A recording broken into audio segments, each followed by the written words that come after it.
श्रीनगर गांव में एक लड़का बिल्लू दुकान पे आन के कपड़े बनाता था। बिल्लू का मालिक इंतहाई कंजूस आदमी था और मालिक ने अपने साथ काम के लिए माना को भी रखा हुआ था। माना पूरी दुकान की देखभाल करता था। मालिक माना को कहता है, अच्छा ठीक है माना, मैं अपने घर जा रहा हूँ। सही से दुकान की देखभाल करी और हाँ, इस बिल्लू पे नजर रखी।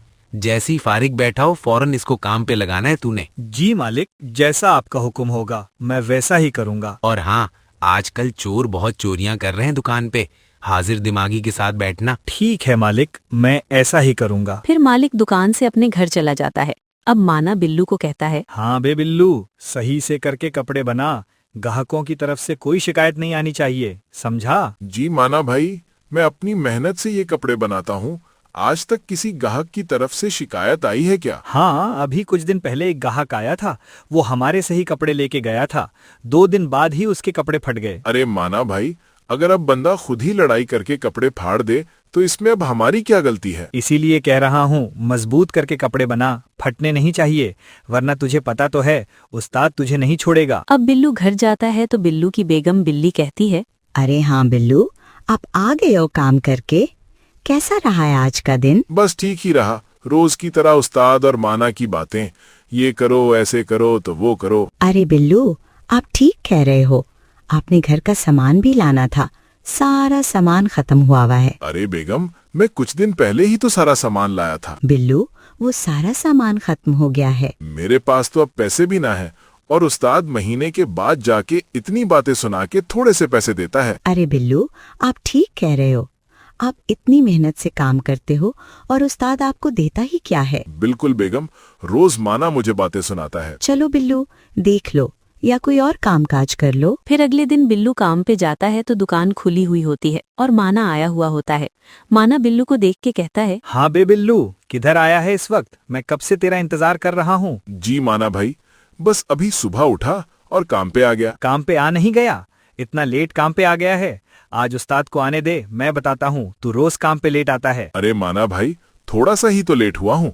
आप भी कितनी बार लेट आते थे, मैंने कभी उस्ताद को बताया है क्या? चल अब बातें ही करता रहेगा या काम भी करेगा? चल जल्दी से काम शुरू कर दे अब। जी माना भाई, मैं अभी काम शुरू कर देता हूँ। फिर बिल्लू अपने काम में लग जाता है और कपड़े बनाना शुरू कर देता है।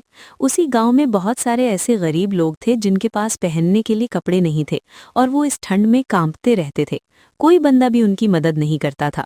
अब एक बंदा दूसरे से कहता है, अरे यार, इतनी सख्त ठंड है, हमारे पास कोई कपड़े ही नहीं है। हम तो इस ठंड में मर जाएंगे। अरे नहीं यार, अल्लाह हम पे रहम करेगा।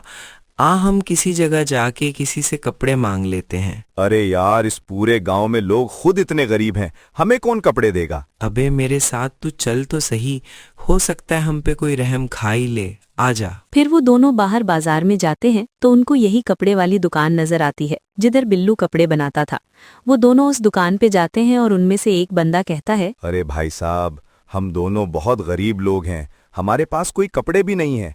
आप हमें इधर से कुछ कपड़े दे दोगे? जी भाई, हम इस ठंड में कांप कांप के मर जाएंगे, आप हमें कुछ कपड़े दे दो। ये सब बातें सुन के माना कहता है, चलो दफा हो जाओ इधर से, मैंने तुम्हारी गरीबी का ठेका उठा रखा है, कोई नहीं है कपड़े। ये सब बातें बिल्लू और वो दोनों सुन रहे होते हैं।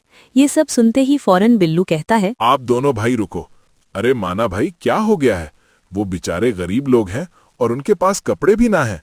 आप क्यों उनके साथ इस तरह बात कर रहे हो? आपको बिल्कुल भी शर्म ना आती? अबे तू मेरा मुलाजिम है, अब तू मुझे सिखाएगा मुझे क्या बोलना है? तो चुप करके अपना काम कर। अरे माना भाई, आप इन दोनों को एक एक कपड़ा दे दो। हाँ, इन दोनों को एक एक कपड़ा दे दूं, इनके पैसे तेरा बाप देगा? अरे आराम से माना भाई, वो बेचारे इस ठंड में मर भी सकते हैं, आप उन पे थोड़ा रहम खा लो। हाँ, तुझे बहुत इन पे रहम आ रहा है ना? आज उस्ताद को आने दे, मैं तेरा बंदोबस्त करता हूँ, तेरी सारी हवा आज निकालता हूँ। हाँ हाँ ठीक है, मैं भी देख लेता हूँ वो उस्ताद मुझे क्या कहता है। इन दोनों को एक एक कपड़ा दे दो, इनके पैसे मेरी तनख्वाह से काट लेना। अबे चल, तेरी तनख्वाह से काट लूं तो बहुत अमीर बनता फिर रहा है। और तुम दोनों अभी तक क्या कर रहे हो? भाग जाओ इधर से, कोई कपड़े नहीं हैं। इस तरह वो दोनों उधर से चले जाते हैं। अब कुछ देर बाद मालिक दुकान पे आता है और माना से कहता है, हाँ माना, सुना कैसा काम जा रहा है? जी मालिक, काम तो बहुत अच्छा जा रहा है, लेकिन ये जो बिल्लू है ना, ये बहुत मस्तियां कर रहा है। हैं? इसने ऐसा क्या कर दिया है? अब माना मालिक को इस सारी बात को बताता है तो मालिक कहता है, हाँ बे बिल्लू, तुझे क्या मसला है? ये तेरी दुकान नहीं है कि जो तू चाहेगा वो होगा। ये मेरी दुकान है, समझा? इधर जो मैं कहूँगा वो चलेगा। अरे उस्ताद जी, वो बेचारे गरीब लोग थे, उनके पास पहनने को कपड़े ही नहीं थे, लेकिन माना ने एक कपड़ा भी नहीं दिया उनको। हाँ, बिल्कुल ठीक किया है माना ने। इस तरह हम सबको फ्री में कपड़े देंगे तो हमें क्या बचेगा? अरे उस्ताद जी, सब लोग पैसे दे के ही कपड़े लेके जाते हैं। उन बेचारों के पास पैसे नहीं थे, इसलिए मैंने कहा उनको फ्री में दे दो। बिल्लू, अगर तूने सही से काम करना है तो कर, वरना मैंने तुझे अगर इधर से निकाल दिया ना, फिर तू रोता फिरेगा। अरे उस्ताद जी, आराम से जरा। मैं जिस तरह कपड़े बनाता हूँ, आपको कोई ऐसा बंदा मिल जाए तो फिर कहना। चल पुत्र बिल्लू, तू इधर से छुट्टी कर, तेरी जुबान बहुत बड़ी हो गई है। चल अब तू आराम से घर बैठ। बिल्लू बाहर आता है और मालिक को कहता है, जी, मुझे भी इस नौकरी की कोई जरूरत नहीं है, समझिए। जिधर इंसानियत ही ना हो, जिधर इंसान को इंसान ही ना समझा जाए। अबे चल भाग इधर से, मुझे लेक्चर दे आए। अब आराम से घर जा, जब पैसे जरूरत होंगे ना, फिर देखी बीवी तुझे धक्के मार के घर से बाहर निकालेगी। हा हा हा। उस्ताद जी, मेरे जितने पैसे बनते हैं मुझे दे दो, हिसाब क्लियर कर दो मेरा। पुत्र, तेरा पूरा हिसाब क्लियर है। चल तुझे मैं अब बाबा जी का ठुल्लू पैसे देता हूँ। बेटा बिल्लू, तुझे अब इधर से कुछ भी नहीं मिलेगा। चल भाग जा इधर से, क्योंकि तूने उस्ताद जी से पंगा ले लिया है। मेरी पूरी महीने की कमाई अभी आपके पास है, लेकिन अगर आप नहीं देते तो कोई बात नहीं, खैर है, अल्लाह सब हिसाब करेगा। ये कह के बिल्लू परेशान होता हुआ घर आ जाता है। तो घर आके ये सारी बात अपनी बेगम को बताता है तो बिल्ली कहती है, अरे बिल्लू, आपने ठीक किया है। वो वैसे भी आपको थोड़े से ही पैसे देता था, आप उसके लिए इतनी मेहनत से कपड़े बुनते हो। अरे हाँ ना बेगम, मेरी वजह से ही तो उस्ताद का काम चलता था और उस्ताद मुझे ही बातें सुनाता था। अरे हाँ बिल्लू, वो तो है, लेकिन अब आप क्या करोगे? किस तरह रोजी रोटी कमाओगे? अरे बेगम, यही कपड़े बनाऊंगा और अपना काम करूंगा और गरीब लोगों को मुफ्त में कपड़े दूंगा। अरे हैं बिल्लू, इस गांव में तो सभी गरीब हैं, फिर आप घर का सामान किधर से लाओगे? अरे बेगम, इन गरीब लोगों की मदद करने से ही तो अल्लाह हमारे काम में बरकत डालता है। उधर मालिक माना से कहता है, अरे माना, ये बिल्लू तो चला गया, अब हमारी दुकान के लिए कपड़े कौन बनाएगा? अरे उस्ताद जी, बहुत लोग हैं, किसी और को इधर रख लेंगे। चल जल्दी से जो तुझे अच्छा कारीगर लगता है उसको रख ले और काम पे लगा दे। ठीक है उस्ताद जी, मैं बंदा ढूंढता हूँ और कोई बंदा ले आऊंगा। उधर बिल्लू अपनी बेगम से बातें कर रहा होता है तो बिल्लू कहता है, अच्छा बेगम, मैं जाता हूँ और कपड़े बनाने वाली चीजें ले आता हूँ, फिर हम दोनों मिल के कपड़े बनाएंगे। ठीक है बिल्लू, आप ले आओ। फिर बिल्लू बाजार कपड़े का सामान लेने चला जाता है। अब कुछ देर बाद वापस आता है और बेगम को कहता है, ये देखो बेगम, मैं सारा सामान ले आया हूँ, आओ अब हम मिल के बनाते हैं। फिर कुछ वक्त में बिल्लू और बिल्ली बहुत सारे कपड़े बना देते हैं। अब बिल्लू कहता है, हाँ, अब ठीक हो गया। चलो ठीक है बेगम, मैं अब कपड़े बेचने जाता हूँ। बिल्लू एक दरख्त के नीचे बैठ के सारे कपड़े लगा देता है और ग्राहकों के इंतजार में ही होता है कि बिल्लू को वही दो गरीब बंदे कहीं जाते हुए दिखते हैं।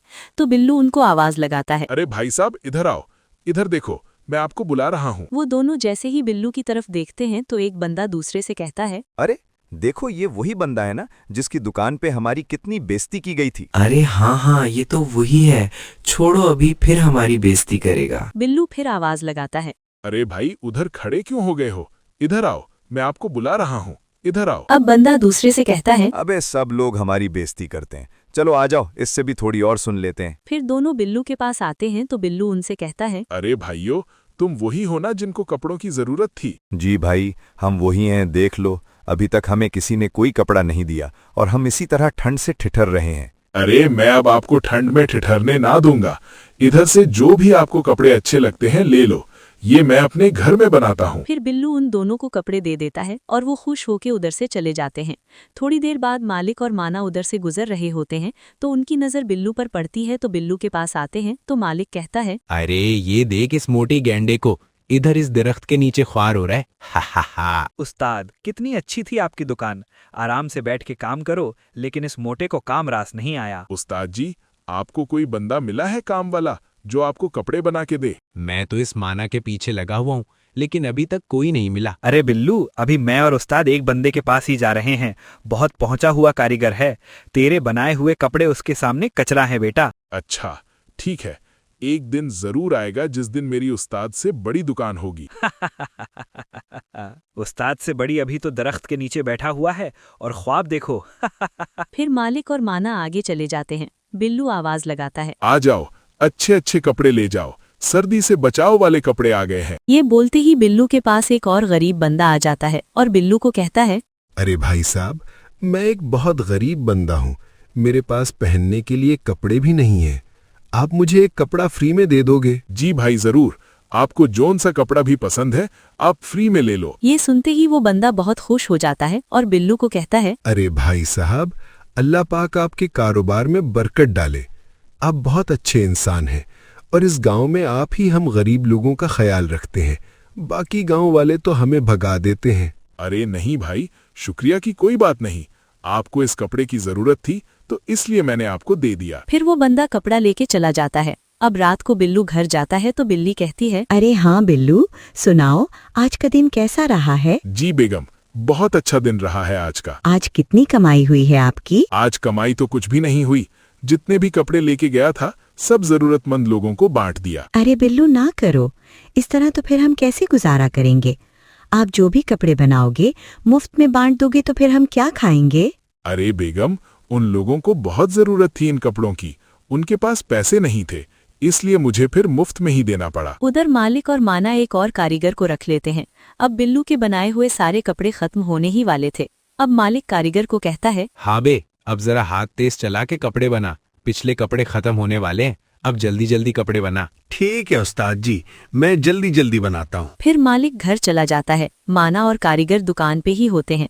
कारीगर कपड़े बना रहा होता है। उधर बिल्लू कपड़े बना के बेचने के लिए दरख्त के नीचे कपड़े लगा लेता है और कहता है, आ जाओ, मजबूत सिलाई वाले कपड़े ले जाओ। अब एक ग्राहक बिल्लू के पास आता है और कहता है, अरे भाई वाह, तुम तो बहुत अच्छे कपड़े बनाते हो, एक कपड़ा कितने का बेचते हो? जी भाई, 50 रुपए का एक कपड़ा देता हूँ, ये लो आप चेक करो इसकी क्वालिटी। जी भाई, मुझे नजर आ गया है, कपड़े आप अच्छे बनाते हो और सिलाई भी बहुत अच्छी की है। जी भाई, आप बताएं आपको कितने कपड़े चाहिए? आप रोज इधर ही बैठते हो, कोई दुकान ले लो। अरे नहीं भाई, इतने पैसे नहीं है मेरे पास कि मैं एक दुकान ले लूं। अरे नहीं यार, तुम्हारा काम बहुत अच्छा लगा है मुझे।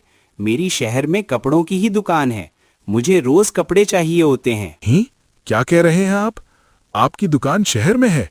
अरे वाह जी। जी भाई, मुझे रोज बहुत सारे कपड़े चाहिए होते हैं, मैं अब आपसे ही लिया करूँगा। अच्छा चलिए भाई, मैं आपके लिए 40 रुपए का एक कपड़ा लगा दूंगा। ठीक है, अब तुम्हें इस दरख्त के नीचे बेचने की जरूरत नहीं पड़ेगी, जितने कपड़े तुम रोज बनाते हो वो सब मैं ले जाया करूँगा। अरे ठीक है भाई, ये सुन के मैं तो बहुत खुश हो गया हूँ। उधर कारीगर काम के साथ सिगरेट पीने लगता है तो माना कारीगर को कहता है, अरे जरा काम पे ध्यान दे, क्या तूने सिगरेट पीना शुरू कर दिया है? अरे मैं ये सिगरेट ना पीऊं तो मेरा दिमाग नहीं चलता, ये सिगरेट मेरा दिमाग चलाता है। अच्छा चल, जो भी कर, बस काम तेज कर। अब सिगरेट लगा होता है, अचानक से एक कपड़ा सिगरेट पे गिरता है तो दुकान पे फौरन आग लग जाती है। आग काफी फैल जाती है। मालिक, माना और कारीगर फौरन बाहर भाग आते हैं और मालिक की सारी दुकान में आग लग जाती है और सारा सामान जल जाता है। अबे ये क्या किया है तूने? अरे माना, ये तू कैसा कारीगर लाया है, तिहाई गंदा आदमी है ये। उधर बिल्लू घर जाके ये सारी बात बेगम को बताता है तो वो भी बहुत खुश हो जाती है। अरे बेगम, मैंने तुम्हें कहा था ना, गरीब लोगों की मदद करने से अल्लाह कारोबार में बरकत डाल देता है। अब रोज कपड़े बना के वो बंदा ले जाया करेगा। अब मुझे दरख्त के नीचे भी नहीं जाना पड़ेगा, घर से ही मेरा काम चलेगा। अब बिल्लू ये खबर उस्ताद को सुनाने जा ही रहा होता है तो दुकान को देख के डर जाता है। दुकान सारी जल गई होती है तो बिल्लू कहता है, ही? अरे ये क्या हो गया उस्ताद जी, आप गरीब लोगों का मजाक बनाते थे ना, आज आपको इसकी सजा मिल गई है। अरे बिल्लू, तू ठीक कहता था, लेकिन मैंने तेरी एक भी बात ना मानी। अपने कारोबार में गरीब लोगों का जरूर ख्याल रखा करें। उन गरीब लोगों की वजह से ही आपके कारोबार में अल्लाह पाक बरकत डालता है। अगर आपको ये स्टोरी अच्छी लगी हो तो इस स्टोरी को लाइक और मेरे चैनल को लाजमी सब्सक्राइब करें। बहुत बहुत शुक्रिया।